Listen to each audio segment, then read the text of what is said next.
Good evening, everyone, and welcome to a special Friday edition of DogCatFox and Friend.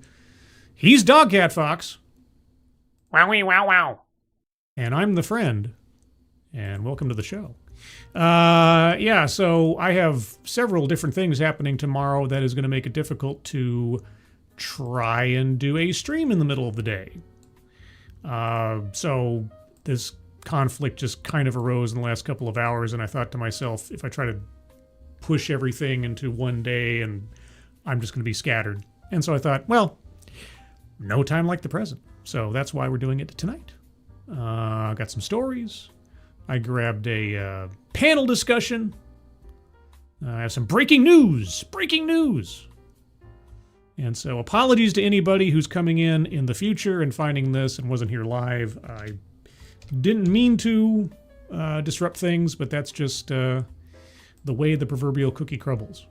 Also, before I forget, I'm going to put this in the chat. Please donate to the Leukemia and Lymphoma Society.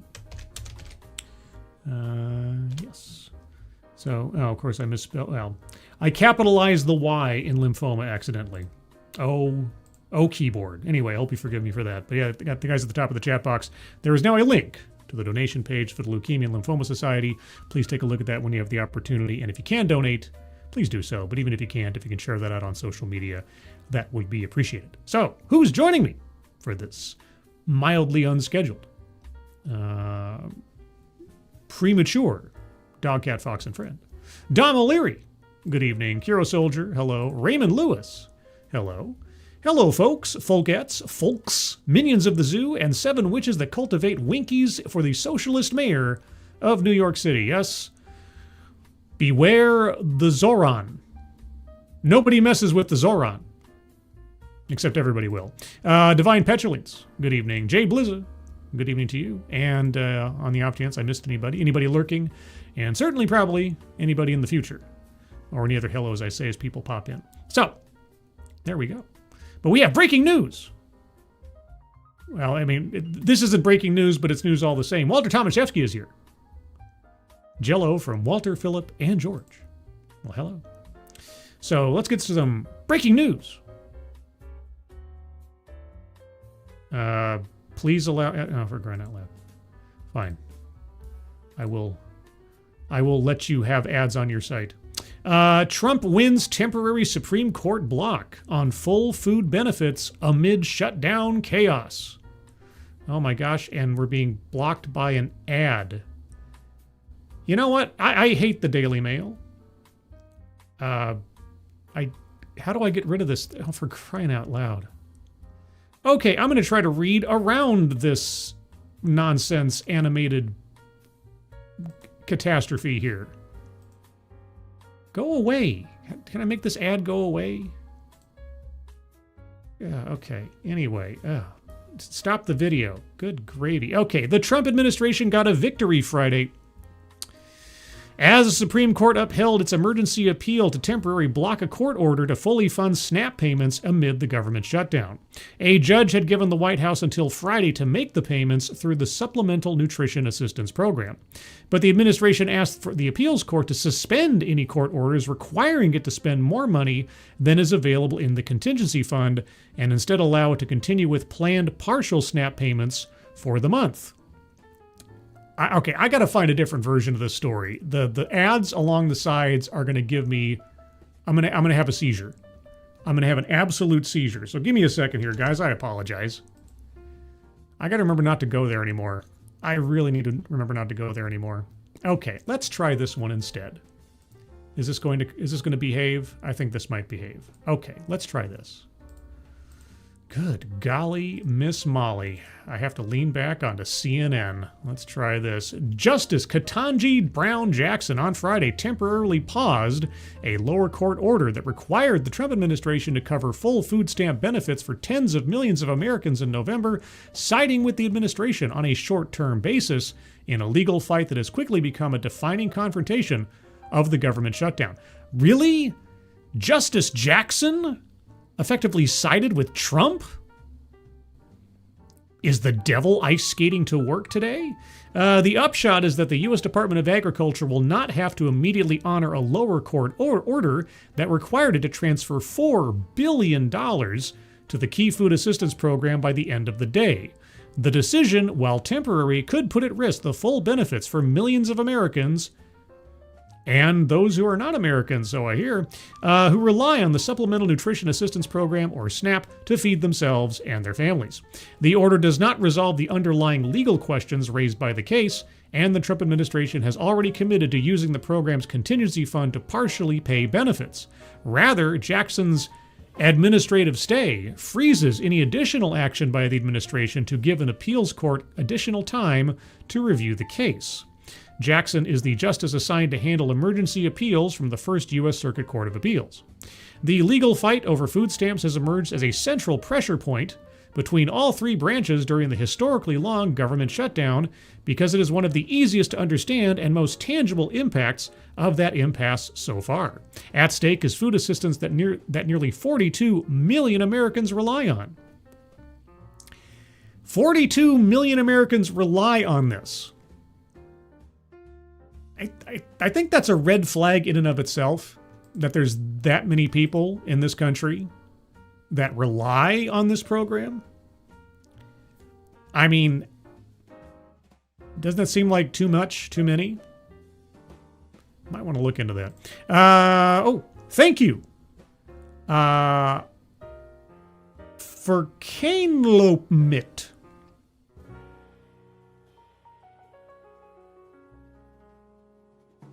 Okay. I feel as though I'm missaying or mispronouncing that.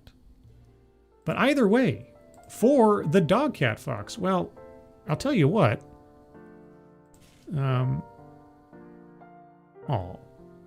See, he appreciates it. Don't you? You appreciate it, don't you? Wowie wow wow. Yes. Oh, DogCatFox. Yes, he's a little sleepy. He's a little sleepy. He's not used to being up at this time of night. Okay, all right, go back. Go back to your spot. DogCatFox is a friend now, by the way. I have not revealed his friend. His friend is another moon-based experiment that I'm working on. A revelation for another time, perhaps. But yeah, do tell me how I am to pronounce that name. For canelopemit.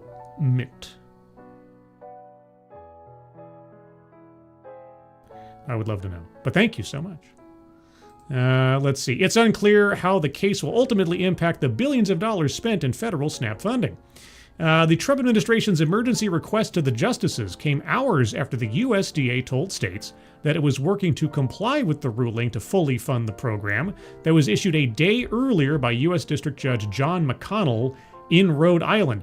Wasn't there supposed to be something that happened earlier this year where the Supreme Court says a single district judge cannot make a ruling that affects the entire country and undercuts or precludes the executive's power? Why are we still dealing with one district judge decides to say, nuh-uh? I am not a legal expert nor a constitutional scholar, but it seems to me this is still a problem. This latest legal move has injected more uncertainty into whether food stamp recipients would see their full allotments anytime soon.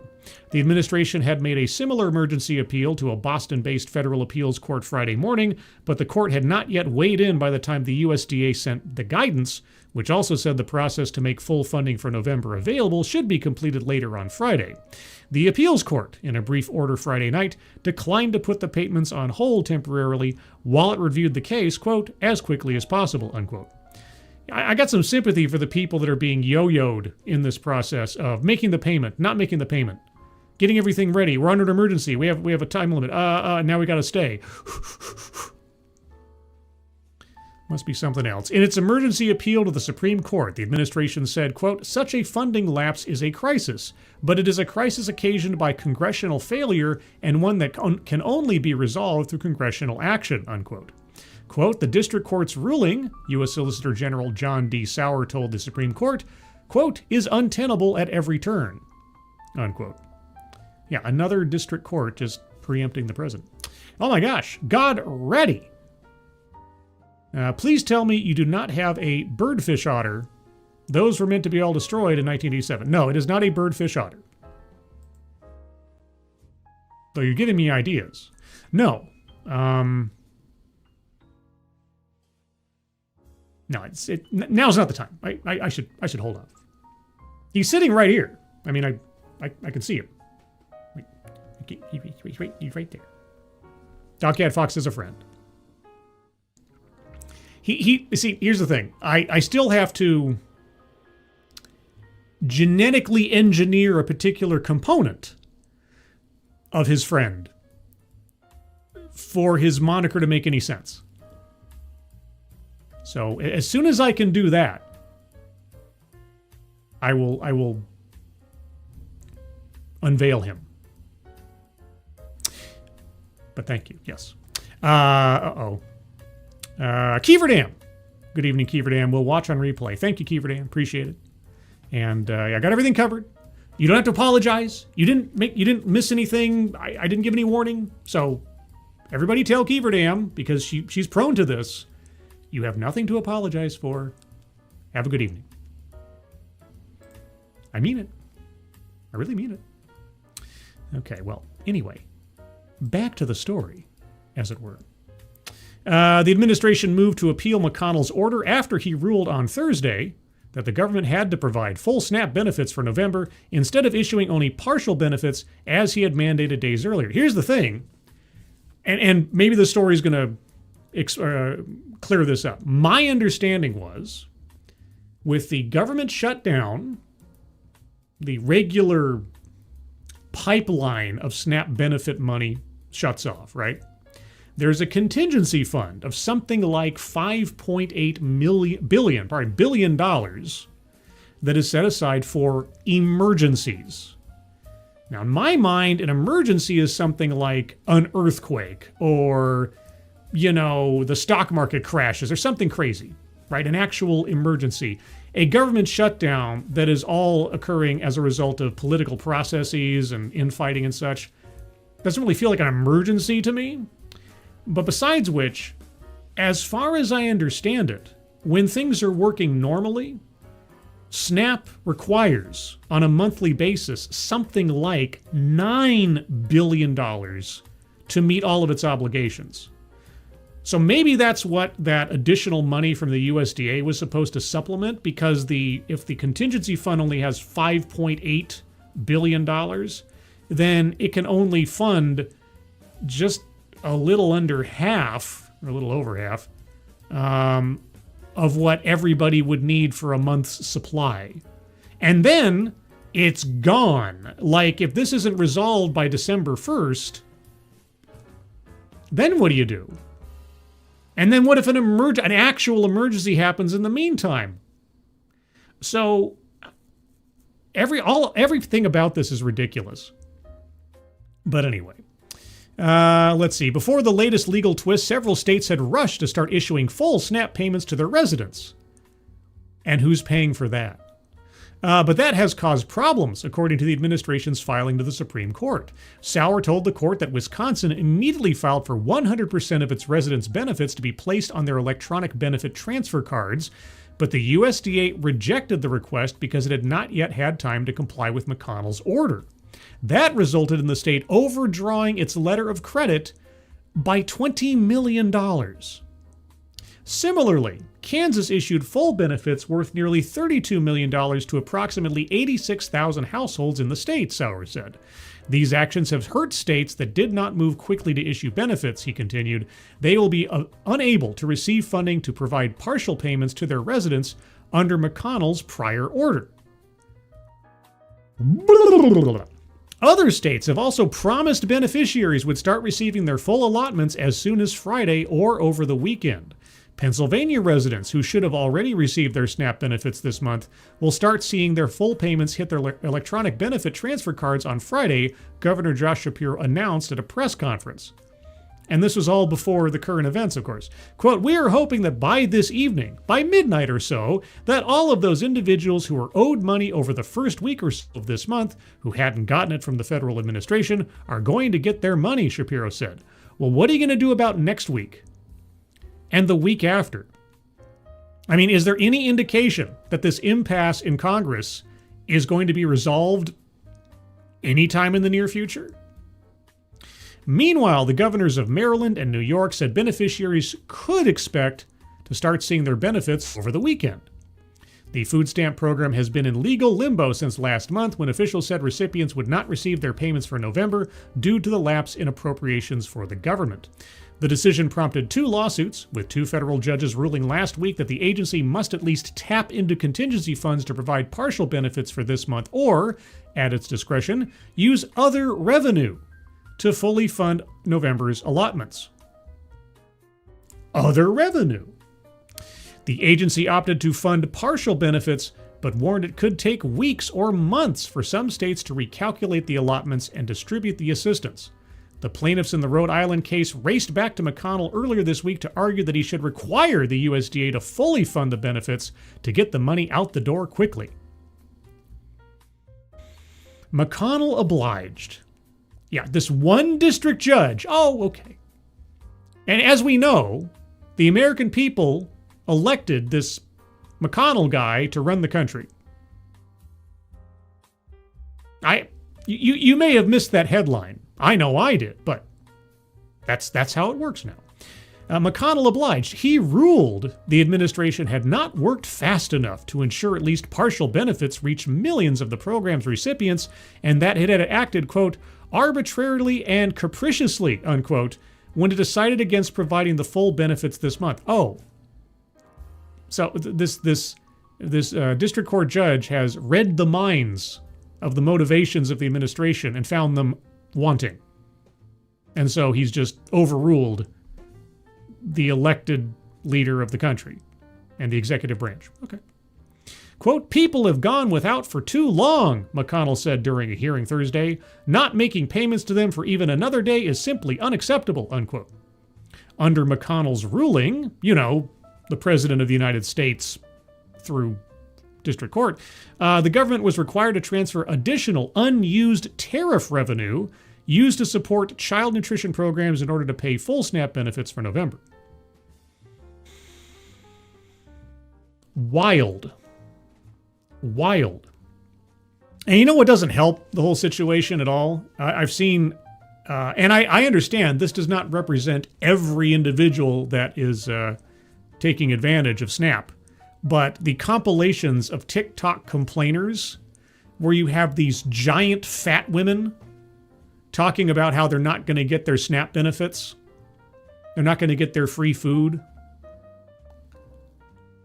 or bragging, or like a couple months ago bragging about how they were getting all this free food and stuff, and now that it was cut off, they're like, oh, what am I going to do? Doesn't help the argument. Doesn't help the sympathy campaign either. Miranda Stone is here. Now, I don't know if you know about Miranda Stone.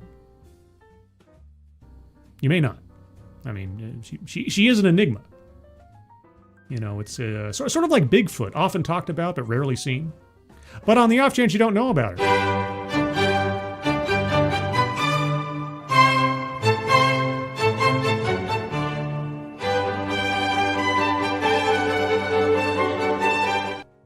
and I was not comparing Miranda Stone to Bigfoot. Miranda Stone is not a Yeti, so far as we know. Divine Petulant, check my EBT restock today. Okay. Well, some places it's on, some places it's off. Raymond Lewis, Congress failing to pass a fiscal budget once again is a failure of leadership, not a national emergency. Yes. This does not constitute an emergency in the sense of an emergency that would require a contingency plan. It's like, yeah. In my mind. Lizzie Katcha. What? Are you being mean to Kiever Dan? What's going on here? It better be in jest. I can accept jestful ribbing, as it were. I'm not apologizing. Good. You've got nothing to apologize for. That's right.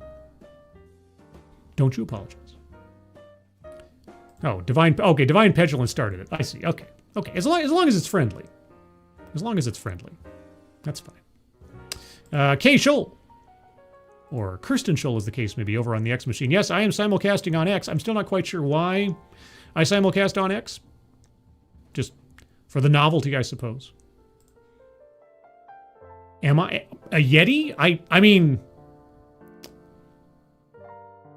I know that you're supernatural, or have supernatural tendencies. I won't go into specifics, but you know what I'm talking about. So maybe you're in contact with that world, sort of like in True Blood or whatever, when they kept contacting like the fair folk and the werewolves and all that stuff. I think you all know each other, right? You're all on the same wavelength. Something like that. Let's see. So that's the first breaking news, but there's more breaking news. Yes. Okay. USA Today, do not give me a seizure with your ads, please. You're going to give me a seizure with your ads, aren't you? DOJ prepares subpoenas in sweeping criminal probe of Obama-era Trump-Russia investigation. We knew it was coming. Bit by bit, and here we are, apparently. The Justice Department is preparing grand jury subpoenas demanding documents from top Obama administration officials whom President Donald Trump believes unfairly tried to implicate him in a probe of Russian interference in the 2016 presidential election, sources told USA Today. You might have heard about that. You might have also heard that it turned out to be a whole lot of hooey. Will there be consequences? We just talked about accountability and so on of public officials in the TED Excellence episode yesterday. Will there be after the fact? Let's find out. Trump has been publicly demanding such a probe for months, including specifying the names of some of the former top law enforcement and intelligence officials he wanted to see prosecuted. Now the Justice Department appears to be doing just that, with the probe being led by Jason Redding Quinones, a friend of Attorney General Pam Bondi, who is the U.S. Attorney for the Southern District of Florida, sources familiar with the probe said. The first grand jury subpoenas in the probe were being prepared for President Barack Obama's Director of National Intelligence, James Clapper, and reportedly also for his CIA Director, John Brennan. They seek documents pertaining to the long-running Russia investigation that began in 2016 during Obama's tenure, one source said. The White House confirmed the existence of the grand jury investigation in August after Fox News reported that Bondi ordered it based on a criminal referral by Director of National Intelligence Tulsi Gabbard. At the time, Gabbard alleged that Brennan and others, possibly up to then-President Obama, quote, manufactured and politicized intelligence, unquote, as a way of going after Trump. The probe could to go well. The probe could to go well beyond. Maybe it should be the probe could go well beyond those who investigated Russia's efforts to boost Trump's 2016 campaign and whether any of his campaign and White House staff colluded with the Kremlin.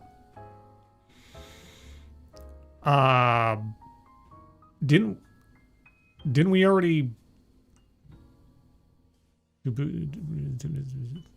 Okay.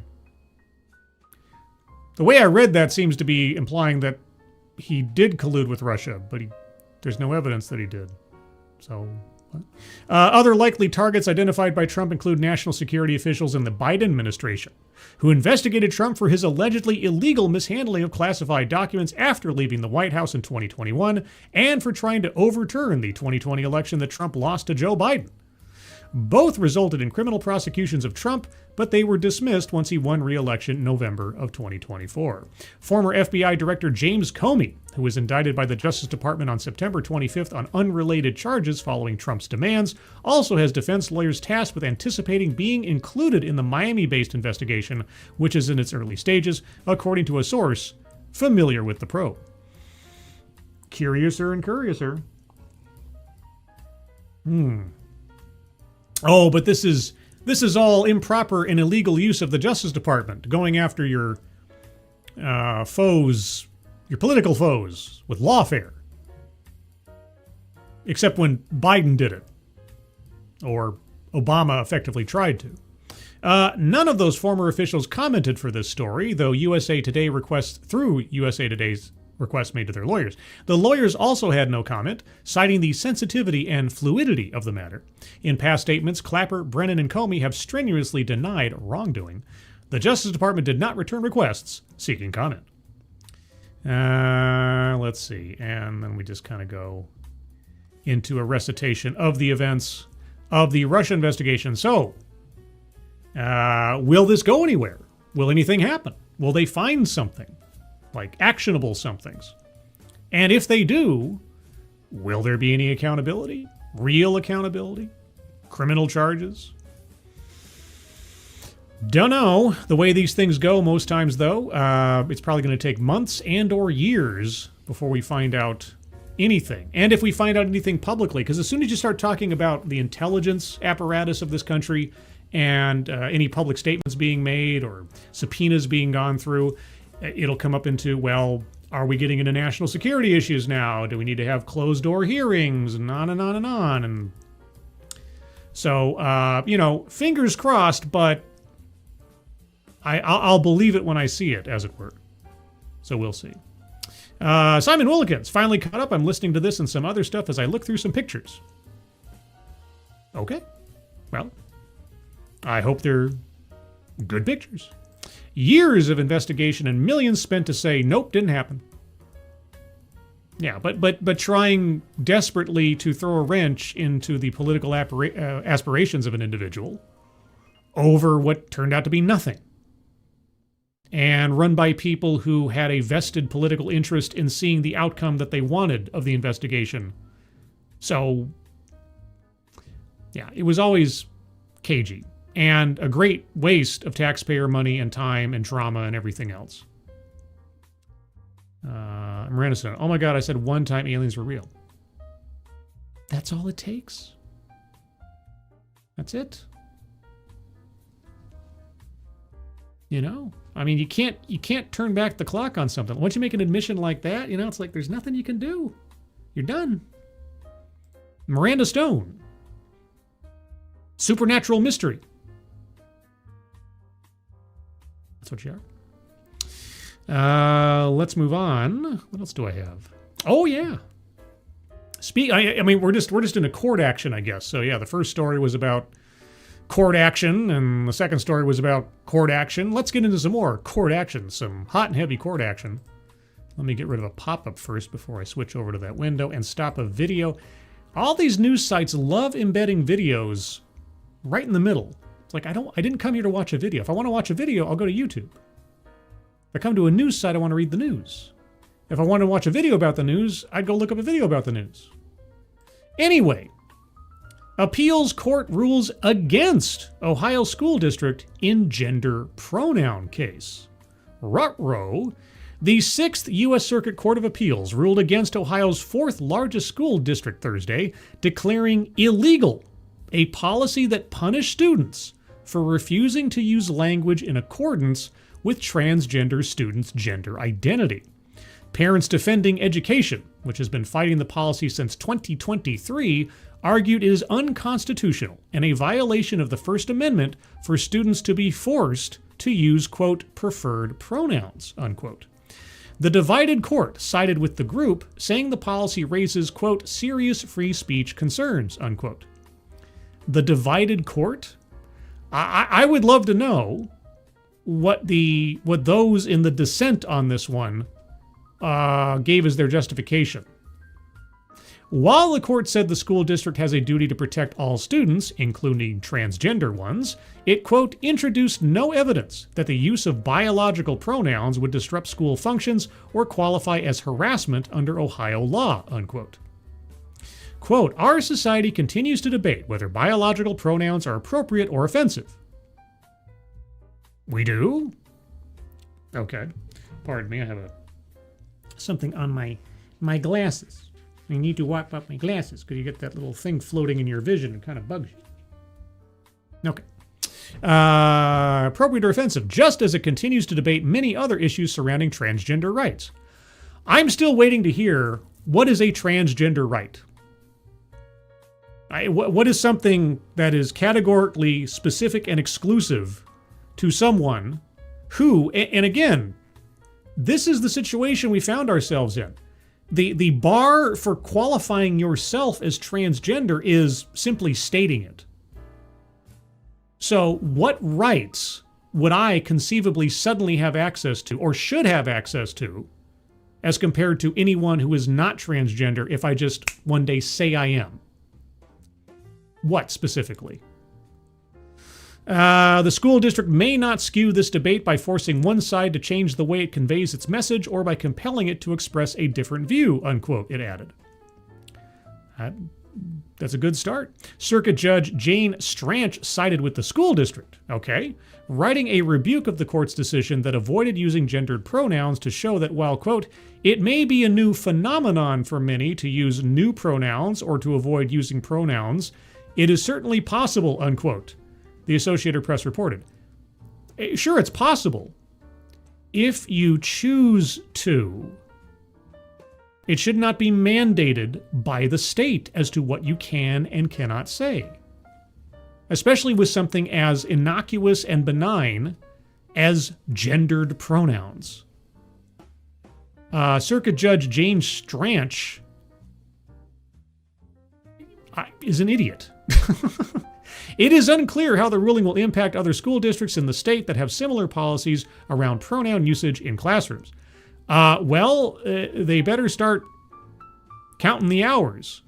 Because, again, if they start punishing students for saying the wrong word when referring to somebody, more often than not when they're not even around, then you're going to hit the same wall when it comes to the First Amendment. As far as I'm concerned, you should. So I guess time will tell. What rights are they lacking or deprived of? That's what I've been wondering. When they qualified as transgender rights. Okay, what is a right that is exclusive to someone who calls themselves transgender? Right? Or, and again, I have to make this distinction because I've known people who actually suffer from gender dysphoria. Like their brain will not let them feel comfortable. It is an uncontrollable mental disorder. And then there are people that just say, I'm transgender today. Maybe tomorrow I'll be bi. I don't know. Whatever. If that's the threshold, I would love to know what rights could I conceivably or should conceivably have access to if I just one day make the announcement to the ether. I don't know. The one that always comes up the most that I hear here is bathroom access. Or locker room access or something. So, Old Guy Gamer. Evening, Mr. Scott. Now, Old Guy, I heard, a little bird told me, it is your birthday soon-ish? Is it now or like a week from now or something? Anyway, you were needing a birthday song. I don't know if that's today or should be today. But you let me know. See, I can remember things. Let's see. Maybe we should define gender by body odor. I don't know about gender, but like maybe self-respect. 2 weeks. 2 weeks. 2 weeks. I'm going all Total Recall for some reason. Okay, so 2 weeks from now-ish. Just let me know on whatever stream I'm doing that you pop on. Just say, it's my birthday. And even if I don't see it right away, I'll bet you dollars to donuts everybody around you will be like, scribe, birthday, or something to get my attention. So it'll happen. But it has to be at the right time. There you go. What's the other story I got? Oh, yeah. So in the realm of I'm disappointed and yet not at the same time. If that makes any sense. And let me get rid of another pop-up. God, the pop-ups. All the pop-ups. You may have heard about this story from a while back, but it has reached its conclusion. And one where I don't feel too bad. And yet, I wish Yeah, anyway. Deadbeat Arizona dad, Christopher Schultz, dies by self-removal from the equation of life after leaving 2-year-old daughter to die in hot car while he watched Prawn. See all the clever words I have to use to try to avoid the possibility of being demonetized? I usually monetize these things after they're done, or try to, on the off chance I gain, a couple pennies out of it, maybe, here in perpetuity, but you never know. The deadbeat Arizona dad who admitted leaving his 2-year-old daughter to die in a sweltering car while he watched Prawn is dead, with his cowardly end deemed a self-deletion, according to reports. Christopher Schultz, 38, was found dead in a Phoenix home just after 5 a.m. Wednesday, police told the Post, the same day he was due to report to prison ahead of his sentencing, where he faced up to 30 years behind bars. Quote, instead of coming in to take account for what has occurred here, we have been informed and we have confirmed that the father took his own life last night, unquote, Pima County Attorney Laura Conover said in a statement Wednesday. There's the lovely man. Confusion apparently ensued after he failed to appear for a hearing where he'd been directed to hand himself over to police, according to ABC 15, with courthouse officials apparently unaware that he died. The despicable dad, who had a known habit of leaving his kids in the car, pleaded guilty in October to second-degree murder and was expected to be officially sentenced to between 20 and 30 years this month. His death comes more than a year after his young daughter, Parker, was found dead in the driveway of their Marana home outside Tucson on a scorching July afternoon in 2024 when the temperature soared to 109 degrees Fahrenheit. He claimed to have left the toddler in the car around 12:30 p.m. for 30 minutes with the air conditioning on because he didn't want to wake her from a nap. But court records later revealed he left the little girl in the car for over 3 hours, and even admitted knowing the car would shut off automatically within a half hour. So at best, and giant quotation marks, at best, she spent only 2.5 hours locked in a car on a 109-degree day. Schultz was inside watching adult material, playing video games, and drinking beer while his daughter roasted to death. That was something he apparently made a habit of doing, just not in one family, but in 2. His older children from a previous marriage told investigators he would leave them in the car when they were kids, while his younger daughters with Parker's mother, Erica, reported that their dad regularly left all 3 of them strapped in the car while he went inside. Parker's roasting body was found when her anesthetologist mother came home around 4 p.m. with body cam footage from responding police showing Schultz break into a panic while insisting he'd left her outside for, quote, no more than 45 minutes.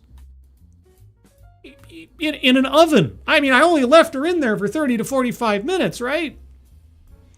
Quote, she's very hot right now. We're doing everything we can, cops told Schultz.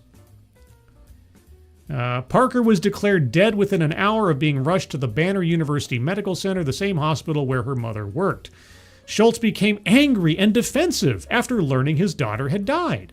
Quote, so I'm being treated like a murderer, he said in police body cam footage when cops told him he couldn't take a shower and they could no longer leave him alone. I've seen this body cam footage. It's beyond ridiculous, this guy. Talk about detached. And despite insisting to police that he'd never done something like this before, Schultz's own text with his wife quickly said otherwise. Quote, I told you to stop leaving them in the car, the mother texted him after the death. How many times have I told you? Quote, babe, I'm sorry, he responded. Quote, babe, our family, how could I do this? I killed our baby. This can't be real, unquote. The wife later called the daughter he'd killed perfect, as they texted. Despite her fury, the mother later requested Schultz be allowed to come home after his arrest so the family could grieve together. But all may not have been rosy at home. One of Schultz's older daughters from his previous marriages, sued both him and Erica in October, alleging they caused her emotional distress and detailing incidents of being left in cars going back to when she was 7 years old. It also alleged she endured assault and battery from her father and stepmother. Quote, the oldest daughter has suffered immensely from Christopher and Erica, the 17-year-old's guardian, Lindsay Eisenberg, told KVOA. Well, I'll tell you what, the older daughter definitely has a better case now, unfortunately, over the body of her little sister. And this doofus, scumbag, coward. I mean, the only thing I can say is that, well, at least he admitted his guilt, and now he's saved the taxpayer 30 years of having to, give him a bed and board, so. There was no mystery, there was no whodunit. And nothing of particular value was lost, I'd say. Let's see, wait a second. What's this? Timothy Seelbeck. Scribelight, if you feel the need to sing, my birthday was yesterday. 64! Timothy Seelbeck. Timothy Seelbeck is a veteran member of the Scribelight community. I hesitate to say something like, hey there, Scribe Nation! Or something like that. But anyway, Timothy Seelbeck. Oh my gosh. Well, let me pause the background music for a second. Timothy, 64. Congrats. Nearly at or already past retirement? I hope, maybe. But either way, it's your birthday. Or yesterday was your birthday. So this one's for you. And a 1 and a 2. Happy birthday to you. Happy birthday to you. Wowie wow wow. Happy birthday, dear Timothy. Happy birthday to you. Wowie wow wow. You. Wowie wow wow. You. Wowie wow wow. You. Wowie wow wow. You. Wowie wow wow. Okay. That's enough of that. Happy birthday, Timothy. On your 64th. The Scribelati. Yeah. Tailed Feature long ago, I mean like 8 years ago or something, said those who have followed my channel should be called scribers, not subscribers. No. You're elevated to scribers. Subscribers would be a completely different dynamic and relationship between you and I. Darren M. Hello, Scribbles mods and folks in the chat. Hello, Darren, with your Max Headroom avatar. You ever see that? There's that mystery of that guy that hijacked like a Chicago TV station and broadcast himself in a Max Headroom outfit, doing some crazy stuff. That apparently they've never caught the guy. They never figured out who did it or how they did it exactly or anything. Yeah, but Matt Frewer, who played Max Headroom. The TV movie where Max Headroom was introduced, I think it was called like 30 Minutes into the Future or something, or 30 Seconds into the Future. And it was this cyberpunk dystopian, I mean, it was amazing production. I think the BBC did it at the time before it was carried over and turned into a TV show briefly. in America. But if you can, I think you can find it on YouTube. It's actually pretty interesting, sort of early cyberpunk media, with that sort of like, and I think the character of Edison. Now I'm going to be searching my memory. Anyway, the main character, so there's Matt Frewer plays the real life person Edison something, and then there's a computer generated version of his personality that's Max Headroom, and they interact and stuff.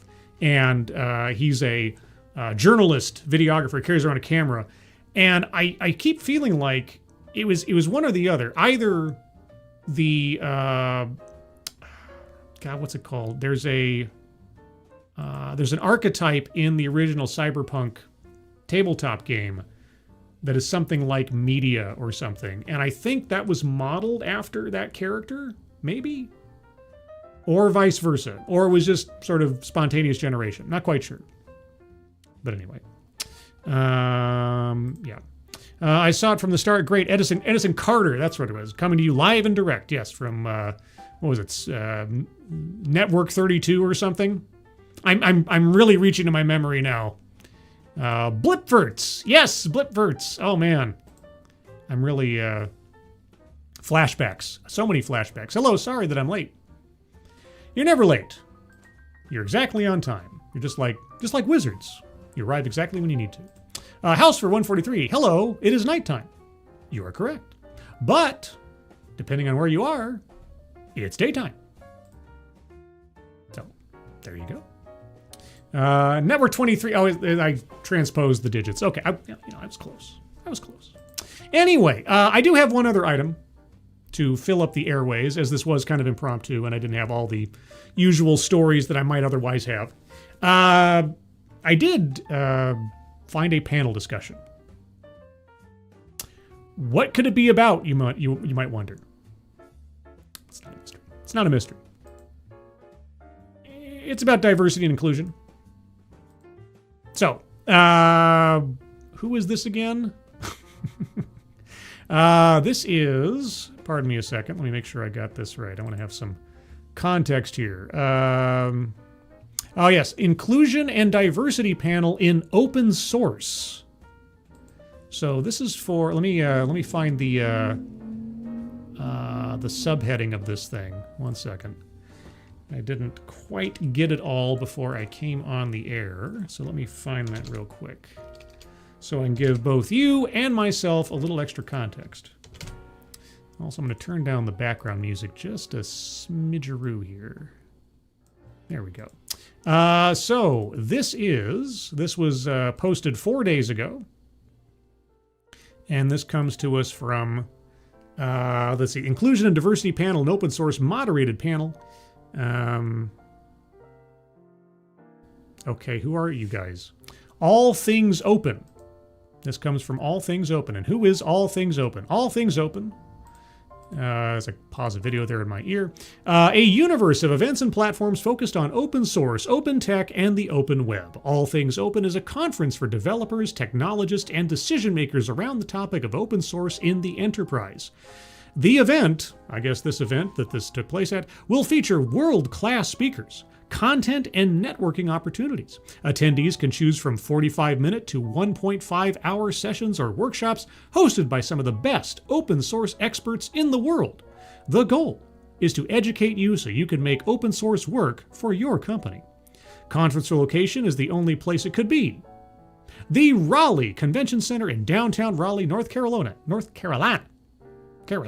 the open source city. I wasn't aware that North Carolina was the open source city, but apparently it is. So I've jumped ahead to where they start introducing the speakers. About 2 minutes. And boy, what a diverse panel. Very, very diverse. So diverse. This thing lasts an hour. I will stay with it for as long as it keeps my interest. That's about as much as I can do.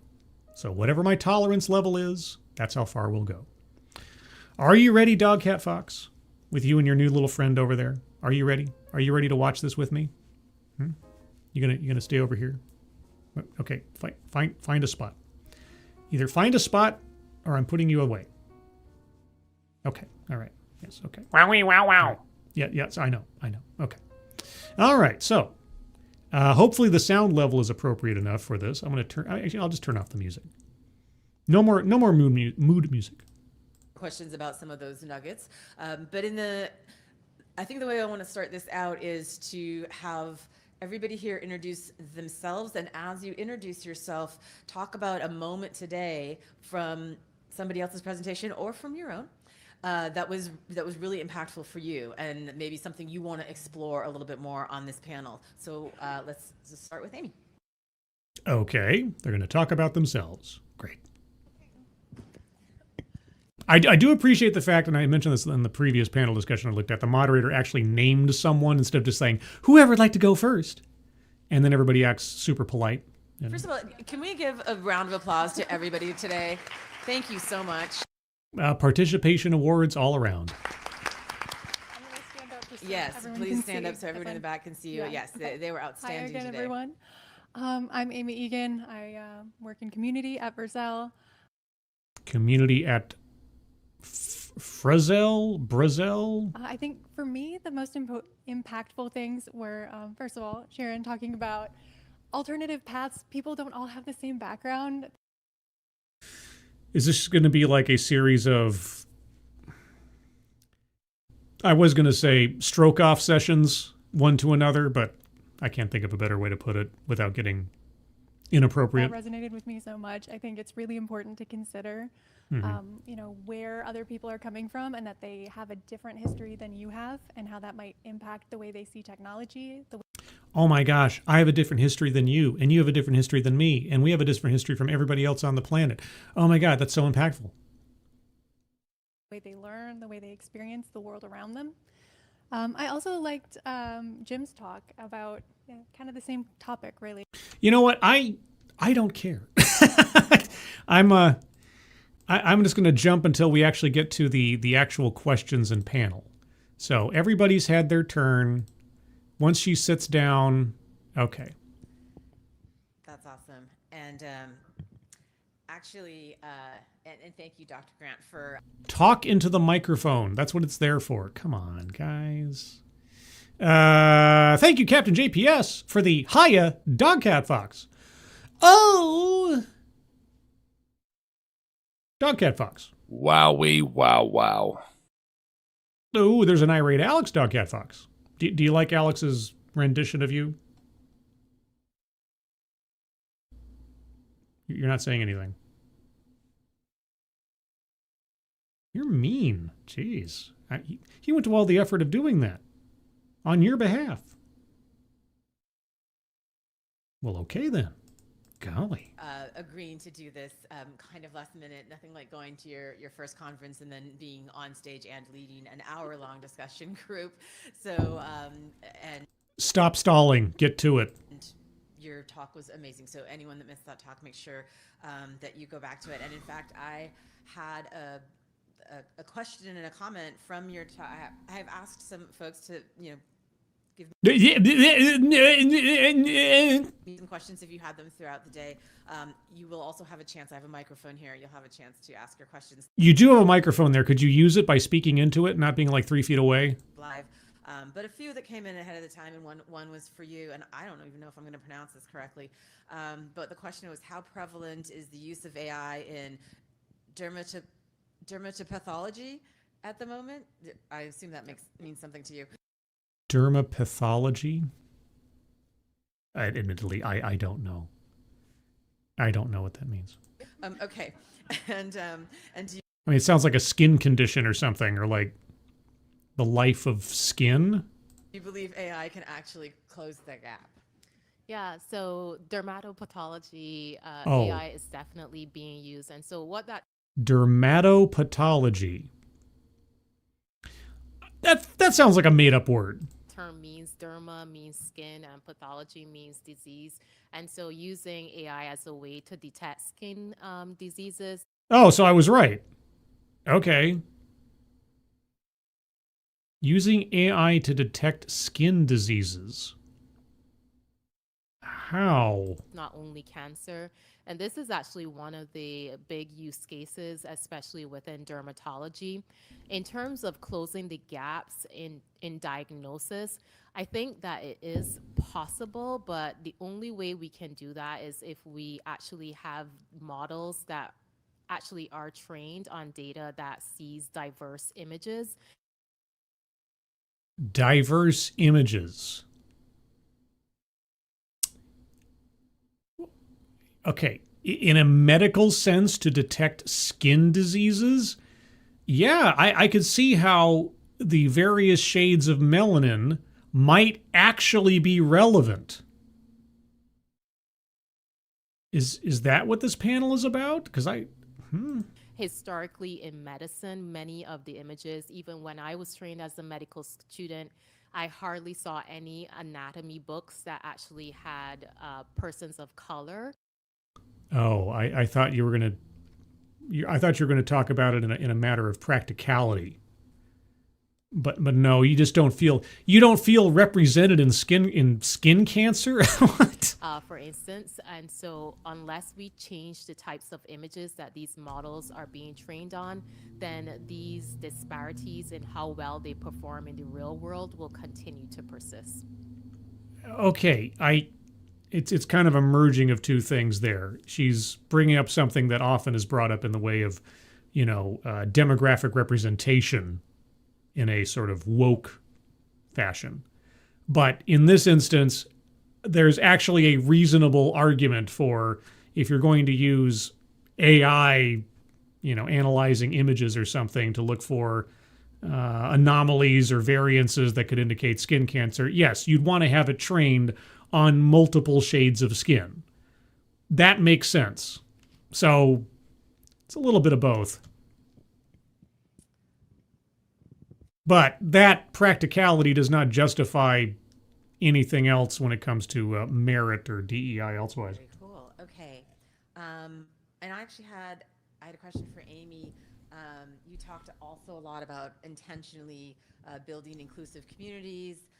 Intentionally building inclusive communities. So not having any restrictions on membership. And actually, both you and Denny talked a lot about that. Intentionally making your community inclusive, or it's not going to happen. I mean, okay, how do you make your community inclusive? You just lower the bar for entry, I suppose. I think we kind of understand that, and we understand now the need more than ever to do that. Why more than ever? And in a time when there's a lot of pressure not to talk about these things, there's a lot of funding that's going away. Yeah, why is that funding going away? By what mechanism is that funding going away? You want to talk about that? When we do talk about these things, you can talk about them all you want. The question is your organization or institution engaging in programs or activities that are discriminatory against people on the basis of their race or their sex or their religion or something else that may bring you underneath the penalties of Title VI? and we see a lot of people just really afraid. Yeah, it does suck to be afraid of being segregationist. I know. Segregationists must hate being afraid. Because they don't want to get canceled or lose their funding. How can you be in this climate? How can you be deliberate and intentional about inclusivity? Stay in compliance with federal civil rights laws. I know it is a crazy concept. It's a crazy idea. Rules that have been established since 1964, and iterated thereafter and a little bit before as well. I know it's a crazy idea.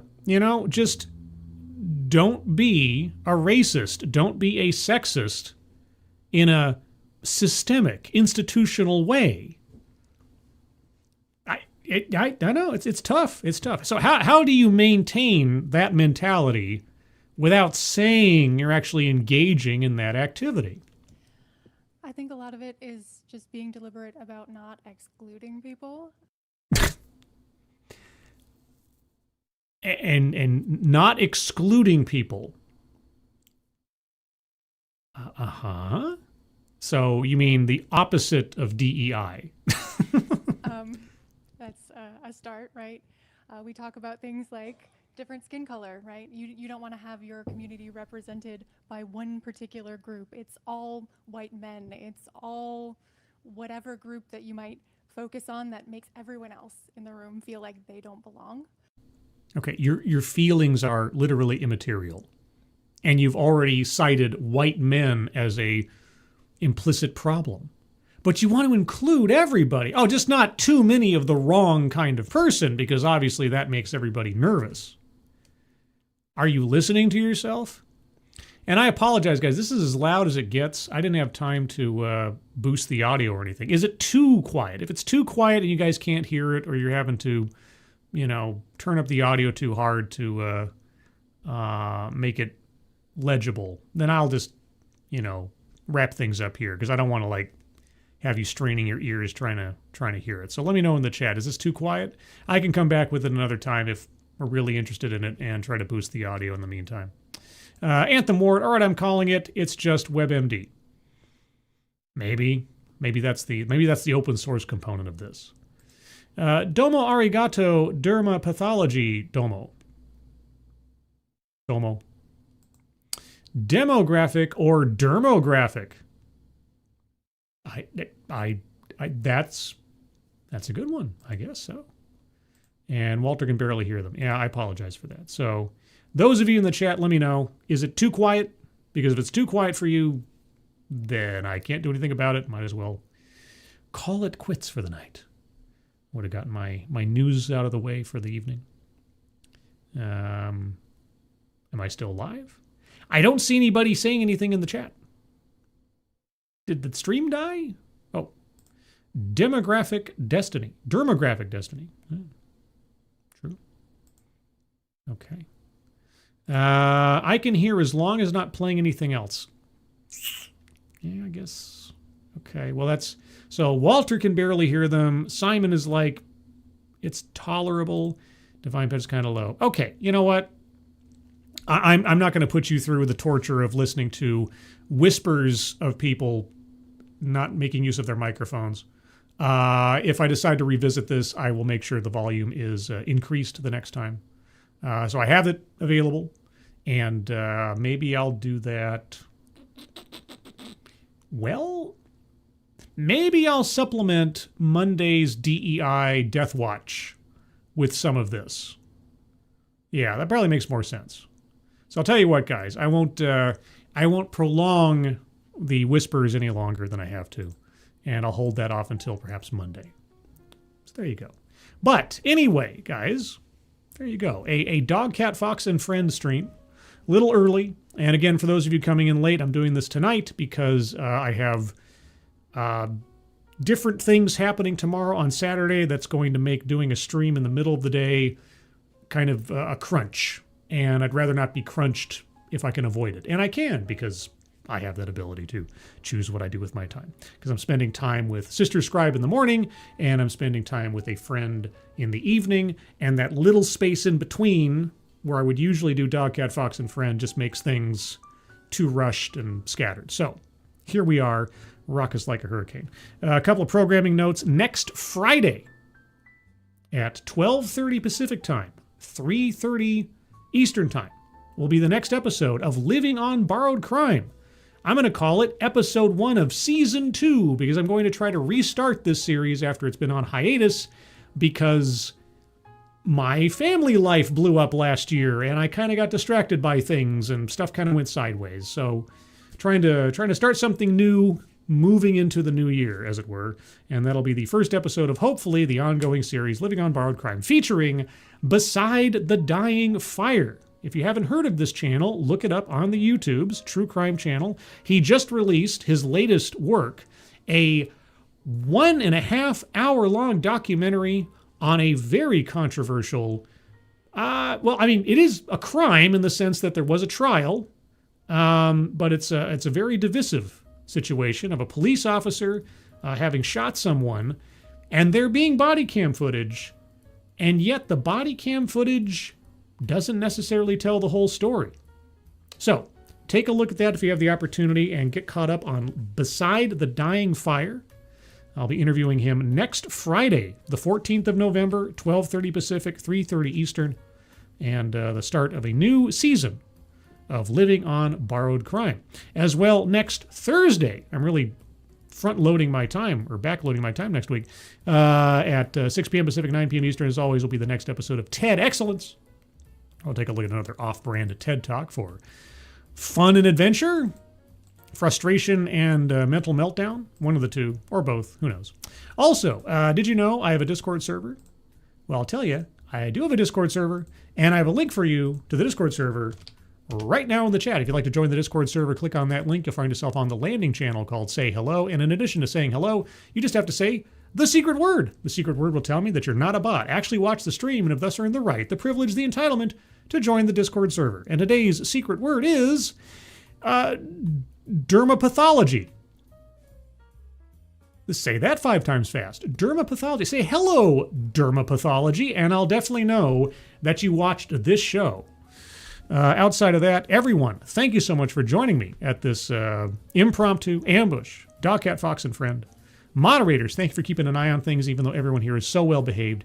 You have very little to do. Everybody who donated either to myself or, top of the chat box, guys, the link to the Leukemia Lymphoma Society.